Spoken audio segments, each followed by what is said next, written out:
that I can possibly say to introduce this incredible person for all of us to enjoy. Ladies and gentlemen, Steve Wozniak.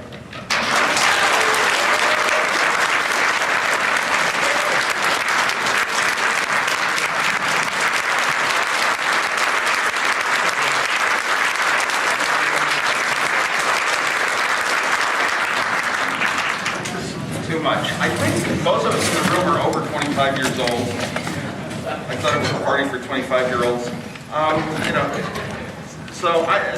I heard mention of spam, and boy, that bothers me so much. They say 42% of email spam, but they have pictures in, so it's probably more than 42% of the bytes, and every web page you go to is almost like spam.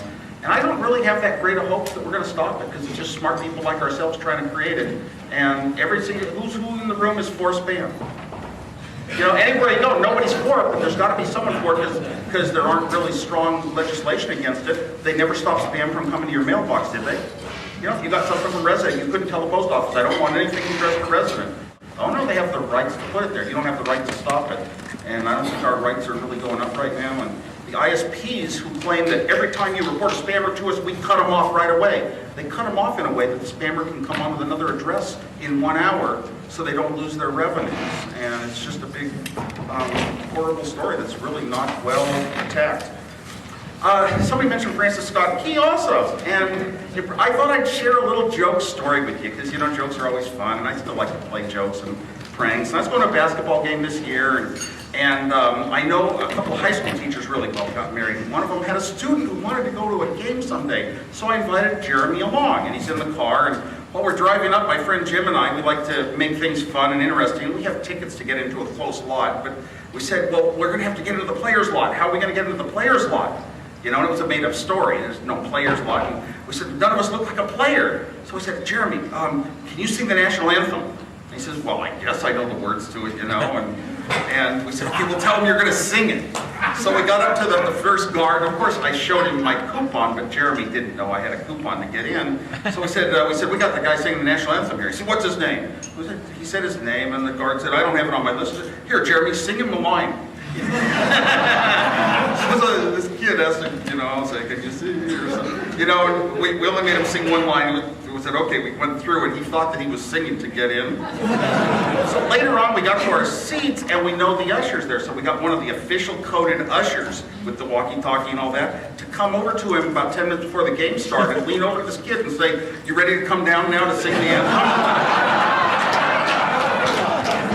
And he said he'd never forget that for the rest of his life. So it's a lot of these, interesting folks and that coolness factor, and knowing fun and interesting people is worth a lot more in life than going out with all the CEOs and everything. And Apple kind of does have that reputation history. It's part of the specialness that we feel, that fun is a large element of the computer. Well, way back in my own life, I want to go through, well, how did Apple get here? You can't really tell things like this because it's like art. It's something that you can't explain to somebody why a certain movie's good, why a certain song is good. You have to hear it and experience it yourself and almost live it to be a part of that. We can certainly be examples to other people.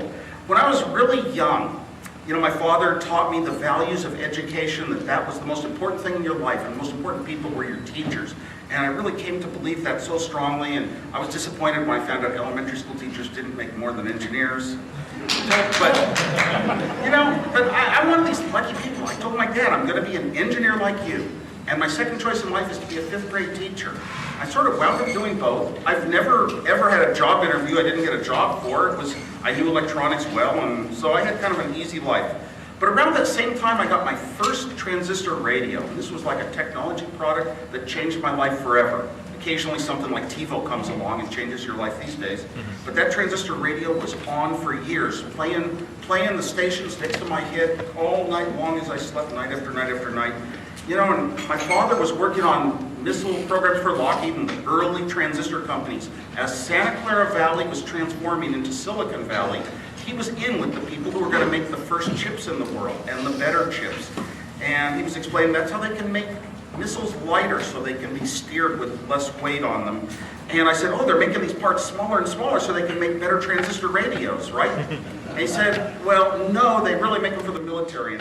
As I went through school, I was very self-taught in computers. I didn't really take a course or read a book. I stumbled accidentally into little clues about what computers were.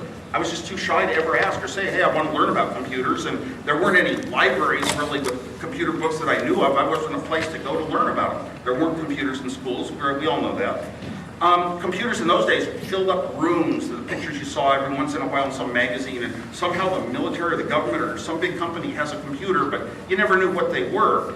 And they looked like airplane cockpits. You know, even the mini computers that came along by the time I was in high school looked like airplane cockpits with lots of switches and lights, and you kind of got to know what you're doing just to operate one. You got to have a pilot's license.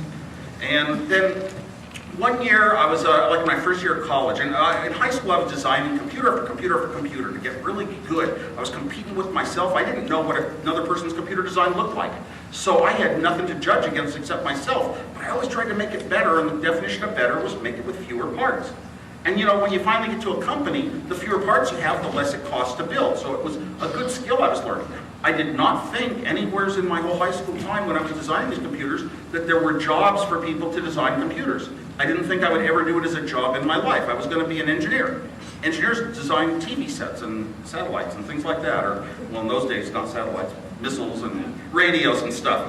So the Data General introduced one mini computer called the Nova. And of course, I had designed all these Varian and DEC mini computers and Hewlett-Packard mini computers, and I was getting real skilled at that. And this Nova came out, and boy, it was a sleek-looking package. They even had a poster of it that you got. Some, if you ordered their brochures, which I ordered a few of, some of the brochures came with a poster of it in a wrap with the lights and switches, you know, looked like a little mini airplane cockpit. But some of the pictures had this device sitting on a table, sculpted to look kind of like, it's like attractive, like a piece of art, maybe for the house. That impressed me. Well, I sat down with the Nova, and it had a very different computer definition than all the other computers, a different architecture. Totally strange and different. And I sat down one day and to design it, and when I got done designing it after a couple days, it was half as many chips as all the other mini computers, and yet it was just as powerful. I thought, why is it half as many chips? It turns out that the architecture of the computer matched chips so perfectly. And that was a lesson to me. Whenever you design something, try to think out the components that you have to work with and just fit them together naturally in the most natural, good, you know, end result. Don't define your end result. Don't do a top-down definition of it and then use what parts there are. Try to design them together. It's a multidisciplinary approach. And so I was very impressed with the Nova. And I told my dad, someday I'm going to own a 4K Nova computer. I'm going to buy one because I can run base Fortran on it. And he said, well, how are you going to do that? They cost as much as a house.